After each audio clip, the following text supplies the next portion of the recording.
ไปเบิ่งพิธีเฉลิมฉลองวันวิสาขบูชาประจำปี2015ซึ่งได้จัดขึ้นอยู่ที่หอธรรมสภาวัดธาตุหลวงเหนือคณะกรรมการบริหารงานศูนย์กลางองค์การพุทธศาสนาสัมพันธ์ลาวกรรมาธิการเผยแพร่ศีลธรรมและปฏิบัติกรรมฐานร่วมกับศูนย์กลางในรัฐสังสาสตร์องค์การจัดตั้งที่เกี่ยวข้องทั่วนครหลวงเวียงจันทน์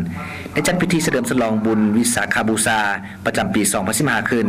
ที่หอธรรมสภาวัดธาตุหลวงเหนือเมืองศรีเสถานครหลวงเวียงจันทน์ให้เกียรติเข้าร่วมของท่านพระอาจารย์ดร.มหาพองสมาเลิกประธานองค์การพุทธศาสนาสัมพันธ์ลาว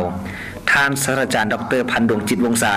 ประธานศูนย์กลางในรัฐสังสาสตร์มีบรรดาคณะองค์การพุทธศาสนาสัมพันธ์ลาวพระอาจารย์ใหญ่แต่ละกรรมธิการออกข้างตลอดฮอดเฒ่าเกในโฮมพ่อแม่ประชาชนน้องนักเรียนทั่วนครหลวงเวียงจันทน์เข้าร่วมในพิธีได้รับฟังการเทศนาธรรมภายใต้หัวข้อพุทธศาสนาในอดีตถึงปัจจุบันเสวนาธรรมศีล5คือเส้นทางสู่สันติภาพจริงหรือบ่บทสูตรสารพันการฝึกสมาธิการบรรยายธรรมและการไหว้พระแรงและการใส่บาตรถวายสังฆทานแด่พระสงฆ์ในจำนวน84องค์ทั้งหมดนั้นเพื่อแสดงถึงการบูชาระลึกถึงวันประสูติวันตรัสรู้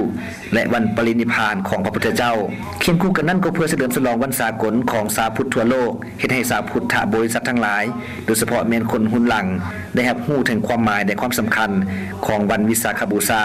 และนำเอาหลักธรรมคำสอนเป็นต้นแม่นความกตัญญูกตเวที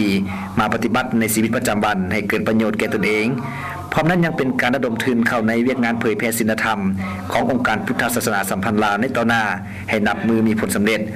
พิธีเฉลิมฉลองบุญวิสาขบูชาประจำปี2015ครั้งนี้จะดำเนินไปเป็นเวลา3วันคือเริ่มตั้งแต่วันที่29เดือนเมษายนหาวันที่1พฤษภาคมปี2015จึงจะสำเร็จลง